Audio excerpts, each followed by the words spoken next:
warm greeting to all our listeners. This is CJ Sana again from the Shangri-La Plaza Corporation, and welcome to the Philippine Retailers Association's Let's Talk Retail. This is our second episode for 2024. We are already more than 30 episodes. I think we're pushing to our 40th episode. Happy Women's Month, everyone. And as we honor the invaluable contributions of women in all aspects of life, we have invited a female leader who embodies exemplary leadership qualities and actively empowers other women. We hope this episode serves as an inspiration to all of you, motivating you to elevate your morale and achieve your goals. But before we dive into our podcast, a quick reminder to everyone, please like and follow us on our YouTube channel. Yep. And we're on Spotify too. So click YouTube and Spotify and subscribe. Now, we have a very special guest. I used to work for them, for their company. That's why this is also a special episode for me. She holds executive roles at Ayala Corporation and Ayala Land. She leads the Ayala Land Leasing and Hospitality Group, overseeing malls, Ayala Land offices, hotels, and resorts. Additionally, she serves as director for various Ayala Group companies and acts as a board advisor for Asia Partners and YouGo. She has held senior positions at the Bank of the Philippine Islands and within the Ayala Group, including deputy head of Ayala Malls and roles in project development and corporate strategy. Wow, that's a lot. Okay, let's go and meet the other side of our special guest, Miss Mariana Zobel de Ayala. Hello, Mariana. Thank you so Hi, much. CJ. Thank you so much for having me. Pleasure is ours, and thank you so much. And I was going over my script, and I was also reading. There's a lot uh, written about you. And one of the things that caught my eyes, you studied in Harvard, have an MBA in INSEAD, worked on Wall Street, JP Morgan, and in between, somewhere there, you were even at a short stint in showbiz in the US, correct? Is that right? Yes, but working behind the camera, That's not right. in front. Maybe you can tell us what you were doing. It's a very interesting. Yes. So actually, in between high school and college, I took a year off, and I was interested in getting work experience before university. And so I was quite interested in the film industry as a business, and I applied for a role as a production assistant on what's actually a pretty well-known Hollywood TV show. It's called Lost. Yes. Okay. And being a PA was super helpful. As you know, it kind of teaches you to kind of just get anything done. You're really an assistant on set. You're like the lowest ranking individual on set, and it really taught me the skills of working in large groups. Because we have, at any point in time, we have about 300 people on set between the actors, lighting, makeup, hair, catering, and so I kind of learned a lot, just kind of functioning in large environments, problem solving, thinking on my feet. It was really foundational. I was only 17 at the time. So I actually, I shouldn't say this, but I was paid under the table for the first few months because I was underage. No, but it's interesting what you had foundational. What would the one key lesson for you if you were going to summarize everything from that particular phase in your life? I think really in terms of problem solving, right? Because I think every day on set you're dealt different cards, right? The weather can be one way. You realize you actually need to secure another permit that you didn't have to be able to do the filming. The problems are varied, and I think it taught me to kind of it taught me to think on my feet and also to be able to think solution orientation, right? So I kind of was trained in that experience to be able to think through, okay, what are the different ways I can get to a solution? What's the outcome I want? And then how do I get there? Rather than get overwhelmed by the problem. So it was fantastic. All right. And you took a gap year. Is it good to take a gap year? I mean, we have parents who have kids who want to take a gap year. What's the advantage of taking a gap year? I think it's a very personal decision, and it's not Okay. something that I would blanket recommend for everyone. I think in my case, I particularly wanted an opportunity to test industries that I was interested in before committing to a course in university. Right. And I think if you have something particular that you want to achieve, I think it can be very, very meaningful. All right. Now, I remember you said you're eighth generation, right? Yes, I am eighth generation of our family, correct. Yeah, of your family, yes.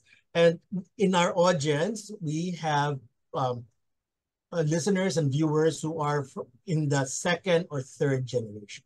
So the question is, do you think they members of that third or fourth generation should go directly into the business or should they work somewhere else? What are your thoughts on that? Well, I think and apologies because I always relate to my own experience, right? Definitely that's be But honest. in my case, when I graduated from university or before I graduated, I applied for a job in finance. Yes. And what a lot of questions I get are, did you always know that you were going to end up back in the Philippines? And then secondly, should one get outside experience? I think from my perspective, I wasn't entirely sure that I wanted to build a career in the Philippines offhand. I applied for jobs in finance, not because I'm particularly passionate about finance and marketing, Okay. but more because I felt it was important to learn how to work in large organizations. And I felt that big banks are places that one can really learn about being successful in a corporate environment. And I happen to be also find that markets are interesting, and so that was a plus. But really, what I was after was very foundational experience of large corporate environments, and it did tick that box. And so for me, I'd say, depending on your situation, if you're exploring a family business or you're thinking about working for your family, think first about what tools would make you successful when you arrive at that point. And then work backwards and try and achieve those tools. I mean, some people go straight to working for their family and are completely successful. That's Um, right. in my case, I didn't feel I had the experience to be able to sit at a table and have a productive conversation with the many very experienced individuals that work for Ayala. So it was important to me to get that outside experience. Okay, you said some things there would be a jump off to my next set of questions. Sure. So why did you come back to the Philippines when you could have had a flourishing career in the US? Um, I'll give you the honest answer, CJ. Yes. My dad called me, Okay. and in the way that he does often, which is never imposing. He said, there's so many interesting things happening in the country.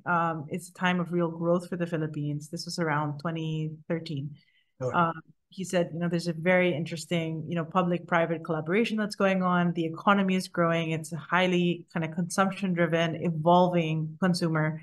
And he said it's a very unique time for a young person to learn. And he wasn't necessarily speaking about Ayala. He was just saying generally, learn from the Philippine context. And that sold me because, he again suggested come back, experience it. If you don't love it, you can always go back to the US. And so that was enough to convince me. And I'm so glad I did because I haven't looked back since. I was going to ask you that because that was 2013. It's now 2024. That's 9 years. So was Jazzer right? He was. I think, as much as I was very happy in my career in the US and I Yeah. love living in New York City, I loved my boss, I love my organization that I work for. There isn't as much like growing, evolving economy like the Philippines and Southeast Asia. I think the markets in the US are much more predictable. The consumers are probably a little more predictable. And I've really enjoyed riding the wave of kind of the evolution of the Philippines and the Filipino consumer. So I'm so glad I made the leap. That's a good point you raised. And I've heard it also in your interviews about the Filipino consumer. So after 9 years of working with the Filipino consumers, what can you say in a nutshell? Is the Pinoy shopper, the Pinoy bank clients? How do you classify it versus what you see abroad? Well, I think the Filipinos we're pretty adaptable. And we're huge the Filipinos pretty adaptable and we're huge consumers of new trends and also new technology. You see it how, in the Philippines, I think for a long time we were the #1 users of Facebook. Right. And obviously there was some good telco marketing that happened to get there, but we take up trends. I think we were also the #1 consumers of SMS texting in the world at some Right. point. I heard about that too. And so, we're pretty adaptable, we're pretty curious. And I think that makes it a really fun environment for any retailer. Because we're willing to try new things. Of course, I'm generalizing, right? I Yeah. guess when I generalize, I speak more about kind of a kind of an aspirational, younger mid-age consumer, and I think that holds. And so, I think for any retail group, it's really interesting to see how with the changes going on in the world in terms of access to information through the internet, kind of border barriers coming down. I think Filipinos are evolving with kind of the retail world, and I think it's our job, in the private sector and even those in the public sector, to kind of keep that aspiration growing, and to create experiences, and opportunities that really excite and challenge what we know to be kind of the standard for Filipinos. So that's, I think, part of why I'm especially excited about what I do. Is it harder to please the Pinoy shopper, or is it easier to excite them? I think the answer is always it depends, right? Because no two Filipinos are the same. So I'm making some major Right. generalizations. I think, now with access to information, so people can do price comparisons very easily, right? So you can, pull up any e-commerce site, Zalora, Lazada, Shopee, and compare with what you're seeing in the mall.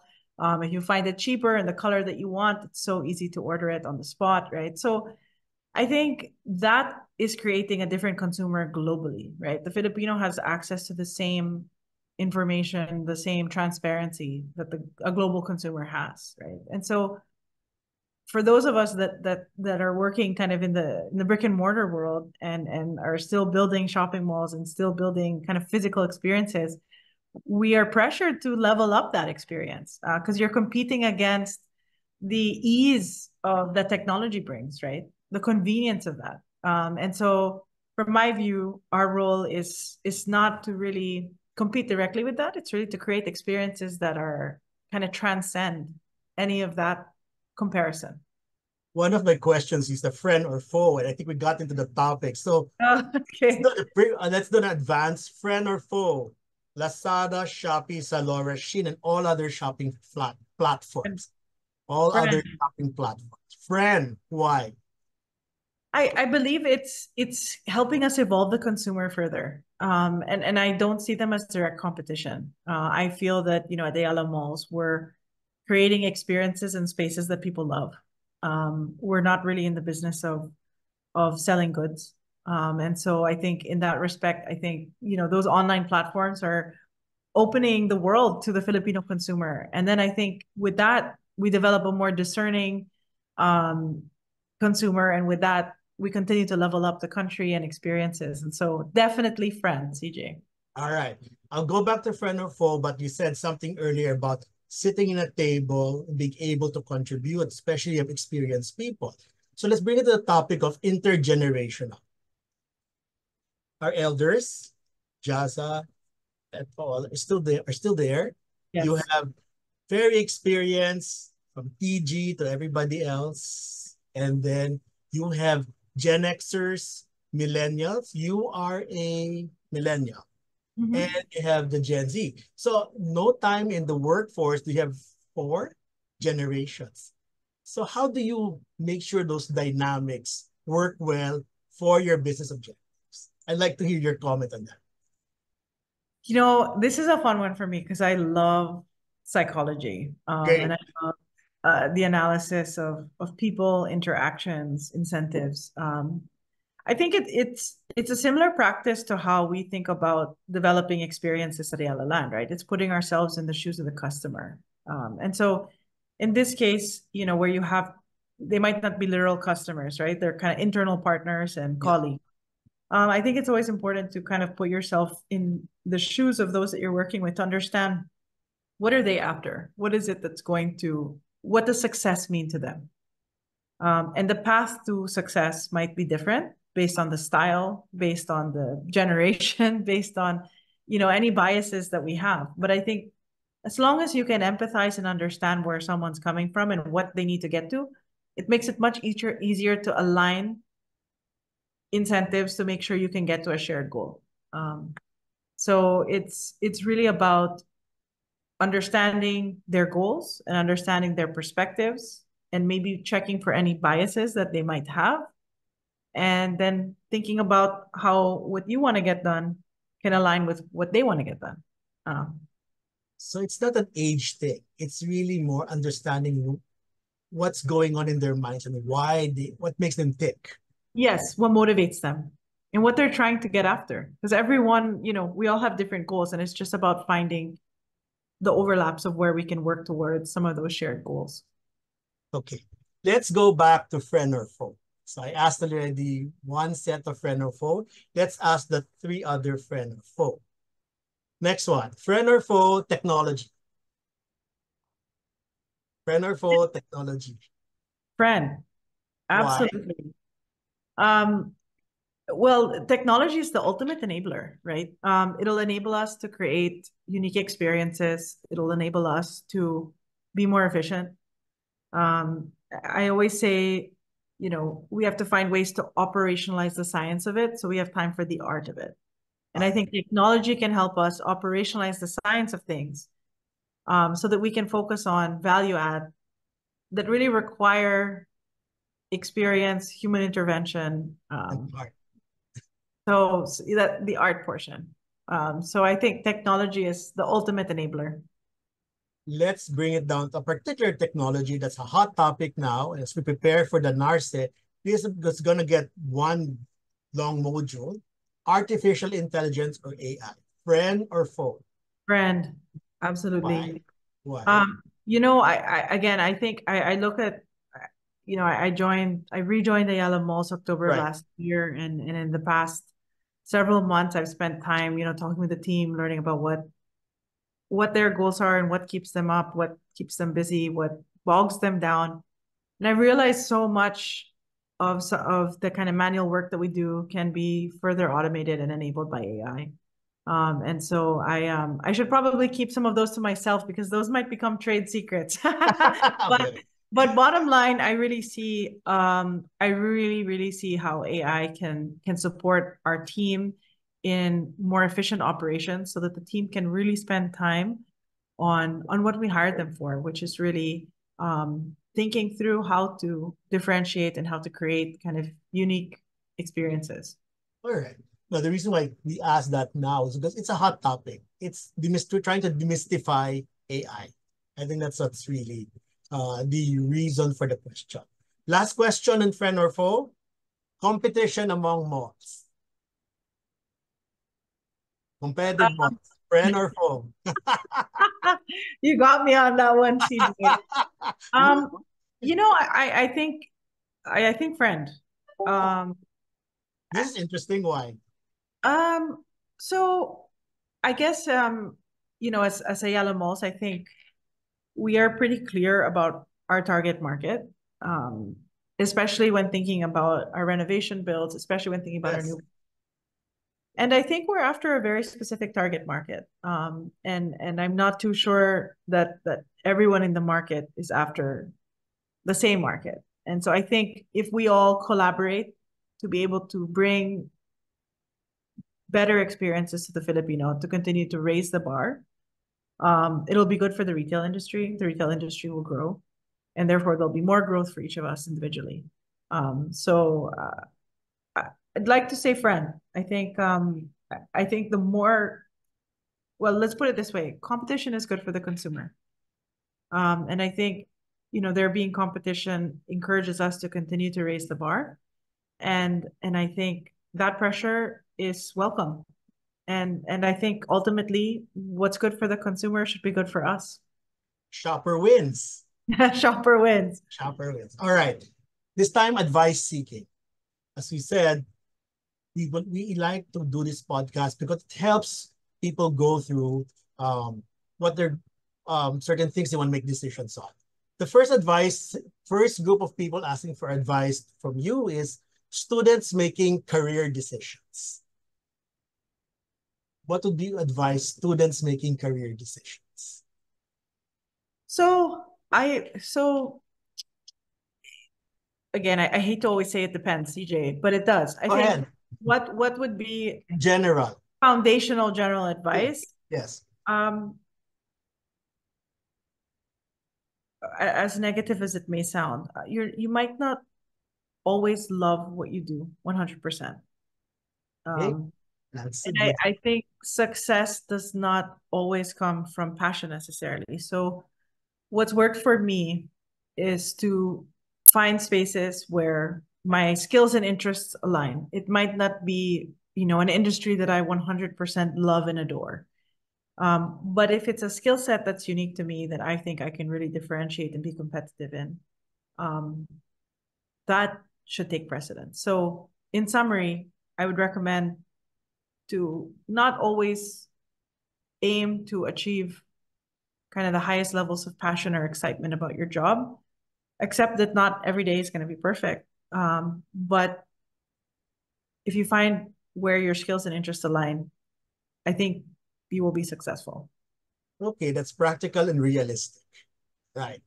Next set of people asking for advice, entrepreneurs, especially now that you're renovating the malls, a lot of your merchandising will go happen. What are your pieces of advice for entrepreneurs who want to start a business? So with entrepreneurs, I mean, to be honest, I have so much respect for entrepreneurs. I'm not one myself. Entrepreneur. And I have a lot of respect for what it takes to be able to build a business out of an idea. I think what I've learned, as you say, being an entrepreneur, working on kind of innovations and opportunities in a corporate setting, it's really important to understand the market well. I don't think one can overinvest in understanding the consumer and the market that you're looking to serve. I feel that will set you up for success. I think the closer you are to the consumer need, and the consumer view, the more successful you'll be in taking any risks. Okay, this is a new question. What is the advice you'll give to your 21-year-old self? You go there. First thing that enters your mind after all I think, I think in your early 20s, every step and every movement feels so big. And I think I failed to realize that life is really quite long, and there are many phases in life, and many opportunities to, take a right turn or correct a mistake. I would probably tell myself to take more risk, and go with what excites me, rather than what I feel is the right step, if that makes sense. Because I think at 21, I felt a need to really plan out every step in my life and career. And when you look back, 1 or 2 years actually is not that long in the grand scheme of things. And I think that space to take those risks can create new opportunities. So I would have told myself to take more risk. Take more risk. That's good. I mean, I hope the 21-year-olds who are here watching will take that into account. Now, a related question to that. If you are not where you are now, where would you have been? I really, as I mentioned, I think the path I missed was studying psychology. I find the human mind, and social interactions really interesting. I actually studied social theory, which is a combination of economics and philosophy. And I really enjoy thinking through what motivates people, what drives people. And I really do enjoy matching people to roles and opportunities. And so I think I would have loved to be a headhunter. Oh, okay, headhunter. Someone or someone that works in human capital management. I find it exciting and fulfilling to kind of match people's skill sets and interests to opportunities. But I also really enjoy experiences. So hospitality, I think, I have the opportunity to work in hospitality now Right. as I oversee our Ayala hotels and resorts. But I think I would have also enjoyed kind of owning my own restaurant or even a small bar. Maybe you can keep that when you retire many years Yes, from that's a now. plan. That's a plan. All right. Now, you gave the advice. How about sharing the best advice your grandparents gave? Well, I think generally both my grandparents and my parents kind of led Yes. by example. I think they all are very uh, true to their morals and themselves. And I really admire that because I think sometimes when, the rubber meets the road and we're under pressure, it becomes harder and harder to think clearly about kind of what anchors us from a moral standpoint. And they've proven to always stay very true to that, which I admire. Well, there's no particular one advice that stood out from all the advice or the examples You they've. know, what's funny is they don't give a lot of advice. And All and right. one thing I've also learned as a parent, their method is more lead by example. Um, it's something that I'm learning also as a mother that it's powerful. It's powerful. You kind of watch the way someone acts and you learn from that. Can arguably be more impactful than even telling someone what to do or how to do something. That's right. More impactful than a sermon. Yeah, definitely. Okay. Last 10 minutes. Or even I think we'll finish this in 8. What keeps you awake at night? Adding value. I think, I have the privilege of coming from a very long legacy. Ayala turns 190 years this year. And I've watched how the generations before me have done some very unique things to be able to contribute to, the lives of Filipinos and Philippine society and culture. And that's real pressure that I feel. Thinking through how I can create experiences and opportunities that are really going to raise the bar for what I believe should be the aspirations of the Filipino. Does that stress you out? Definitely, but stress can be good. Okay. A So little, I think a little bit of pressure and stress is good, or maybe that's just how I function best. But you channel it. yeah, a little bit of pressure, I think, can sometimes result in the right tensions that help us come to the right outcomes. So I really feel that we're at a unique turning point. The consumer is changing, the expectations are changing. And we have a real chance. We have a wonderful platform as Ayala Land and Ayala Malls, right? And I think if we stay really true to understanding what the consumer needs, we should then be able to meet those needs, but also delight and surprise. So stay tuned for that. Oh yes. Some very, very exciting developments coming up. I've been reading all the PR that's coming out. Looks like you have a lot of things to do in the next few 2 years, right? It's exciting. Okay. Let's do what I told you earlier. Let's do life stories. I'll choose a number. Just 3 questions. This will show the other side. Game. 53. 53, and I had a link in invite. 53. Okay, 53. About culture. Have you ever been offended by someone appropriating your culture? What happened? Have you ever been offended by someone appropriating your culture? What happened? Maybe when in your travels or you were in school, Um, somebody threw shade on our this culture. might be corny, but I haven't yet. Okay, I haven't yet. I don't know if I should pick another number. I think, Filipinos are so loved around the world, okay, um, that I'm always met with like so much positivity when I say that I'm from the Philippines. Well, okay. I do get met with, no, are you sure? And I'm like, Okay. I'm sure. I'm Filipina. It's a passport that I hold. And so once I overcome that, which can be offensive in its own right.